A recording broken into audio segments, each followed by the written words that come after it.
G'day watchers, welcome to Perth WAtch, your horology channel broadcasting from right here in Perth, Western Australia. Today I have a piece from new brand, Wolkov. Now I won't say too much about it. The founder, William, actually reached out to me himself to collaborate on this. Now he is a designer and he has quite a CV. I'll just put a few shots of the work that he has done, some of which is actually quite attractive stuff.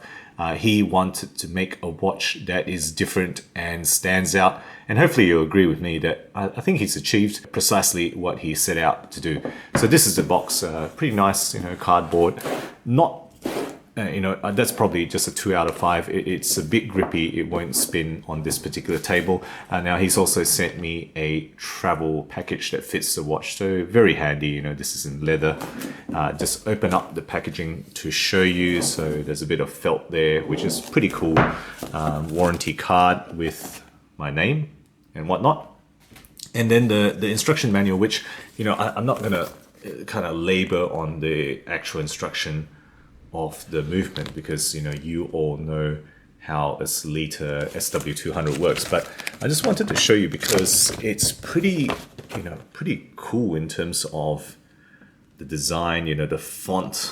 You'll find some of this repeated in the website if you check out the website, but it's just the way that they kind of tell the story, that funky, almost like handwritten font there. I really quite enjoy. The 3 colors there of this watch is Neige, Fume, and Onyx, and I will just show it to you, of course, in detail. And this comes in 2 straps, comes with 2 straps, I should say, and that's always welcome. I always welcome having changeable straps, and this is just so funky, right? So the way you kind of quickly attach this is put on one side and then click on the other, and it's done. And even though I've done that wrongly, just going to swap that around. It just takes a second to do, and that's just a pretty cool design brief. I'll take out the leather strap and I will cover that later on in the review.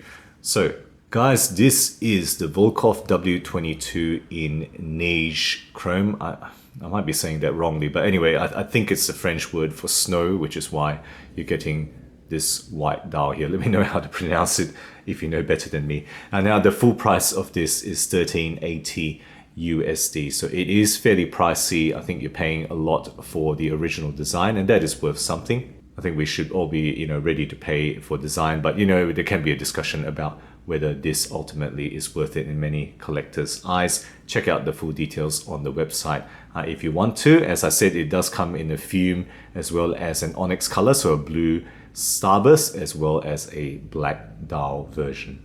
Okay, as usual guys, I'm gonna discuss the movement first up. So in here what we have is a Sellita SW200-1, full stats down the left hand side. You guys will know this movement pretty much off by heart. I think the stats, a lot of you. This one actually has no date on the display, as you can see there, but I think this has a ghost date on this particular movement. It's not a no date movement.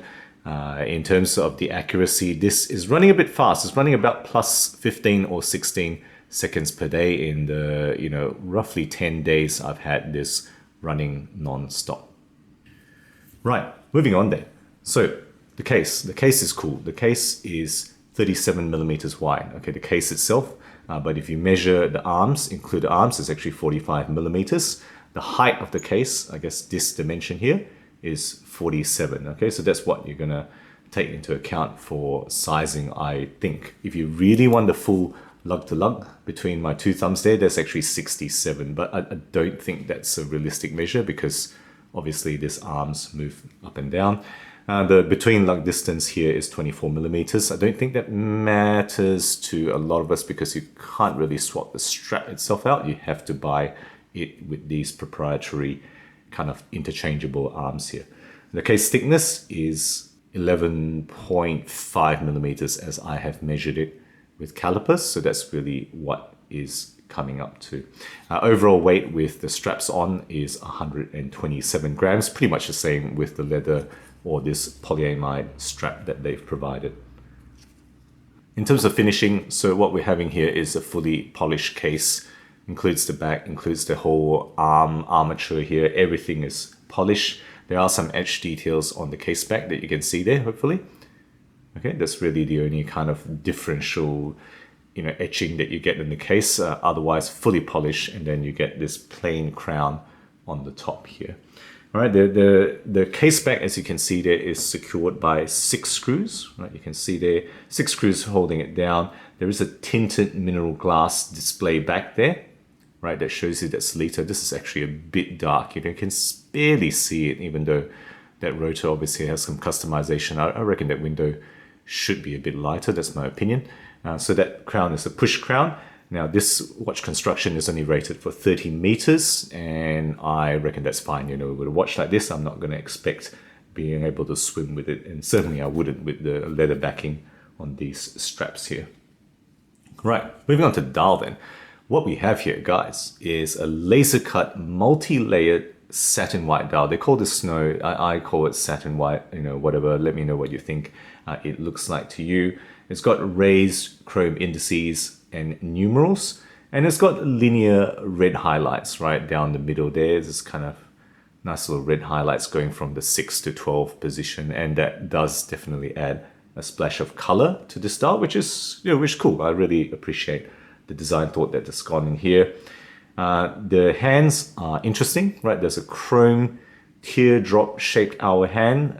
There is a bit of a paddle in a minute, I guess, or you can call it sperm shaped, maybe. I don't know. Let me know what you think that minute hand looks like. And then that second hand is, I guess, got more elements to it, but it's got a splash of red, which is again appreciated in this dial, which in terms of lume is fully lumed, right? The dial itself lights up, so you're going to read the time over a light background. That's how you read it in the dark. And of course, I'll put a lume shot for you guys to appreciate how it looks like when it's glowing in a dark room.